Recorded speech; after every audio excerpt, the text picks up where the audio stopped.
Señor presidente, señora Prado, todo o mundo sabe que os altos cargos dos chiringuitos os nomeou o Bloque Nacionalista Galego, polo tanto é normal que queiramos que haxa cantos máis mellor. Mire, a maior proba de que isto é unha lei propaganda é a intervención da señora Prado. Veu aquí outra vez co libro do Partido Popular. O libro do Partido Popular que consiste en que, a pesar de que agora xa todos os galegos e as galegas coñecemos os orzamentos da Xunta de Galiza para o ano 2014, sigue dicindo que este goberno paga o que debe. Mire, señora Prado, este goberno non paga o que debe. Este goberno o que fixo foi incrementar, desde que chegou ao goberno, a débeda deste país de 3.000 a 10.000 millóns de euros. Este goberno o que fixo foi incrementar o que vamos ter que pagar durante o exercicio 2014 de débeda de 1.000 a 2.000 millóns de euros. Este goberno que fixo, señora Prado, foi un abuso da utilización do financiamento público-privado que non se restrinxe cando tiñan a oportunidade, e esa sería a verdadeira innovación que poderían introducir nunha lei de racionalización do sector público galego, o abuso da contratación a través do financiamento público-privado. Que, señora Prado, eso precisamente é todo o contrario de pagar o que se debe. Eso é precisamente facer obras e facer actuacións con dúas finalidades concretas. Unha, enriquecer as empresas, enriquecer os fondos de investimento que participan dese financiamento público-privado e non pagar, que paguen as xeracións futuras. Neso consiste a política do Partido Popular e, de paso, intentar ocultar o déficit e a débeda. E é, ademais, unha práctica absolutamente insolidaria, señora Prado, coas xeracións futuras, que, sin decidilo, van ser elas as que teñan que facer frente a ese pago. Polo tanto, primeira mentira, o Partido Popular non paga o que debe.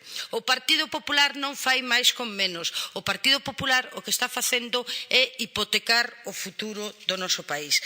E miren, o respeto que lle teñen vostedes aos empregados públicos, señora Prado, tamén lles fai perder outra ocasión de ouro con este proxecto de lei, porque tiñan vostedes neste proxecto de lei tamén a ocasión de ouro de regular as asistencias técnicas e de limitar as asistencias técnicas. E, sobre todo, tiñan vostedes a ocasión de regular que as asistencias técnicas sigan tendo a posibilidade dese uso espúreo que se está facendo dese mecanismo para burlar a forma de entrada na administración pública de persoas que non superan os procesos de selección nin cumplen os criterios de acceso a función pública. E poderían tamén, señora Paula Prado, ter aproveitado a oportunidade deste proxecto de lei para blindar os servizos públicos.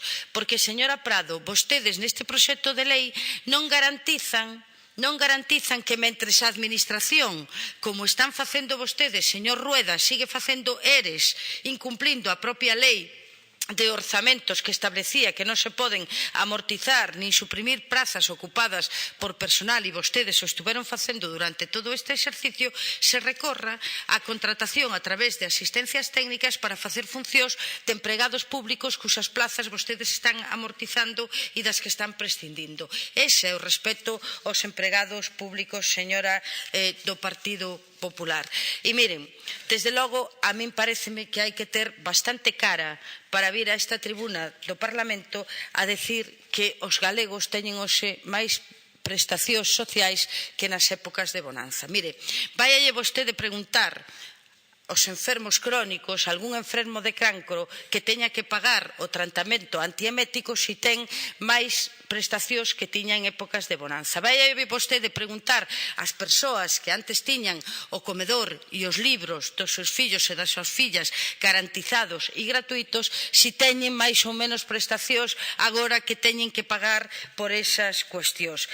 Mire, desde logo, nós non vamos manter, por suposto, a nosa emenda de devolución por todo o que expuxemos anteriormente, porque é unha lei desde o punto de vista normativo absolutamente desastrosa, porque é inconcreta, porque ni siquiera define os conceptos xurídicos que se introducen nesta lei ou os efectos do cumprimento da propia lei, porque é, sobre todo, unha lei que no canto de blindar os servizos públicos e de estar orientada a garantir a mellor prestación dos servizos públicos á cidadanía, o que fai é intentar darlle un barniz a estas reformas que fai o Partido Popular, que non son máis que recortes para os cidadáns. Máis nada, moitas grazas. Gracias, señora Paz.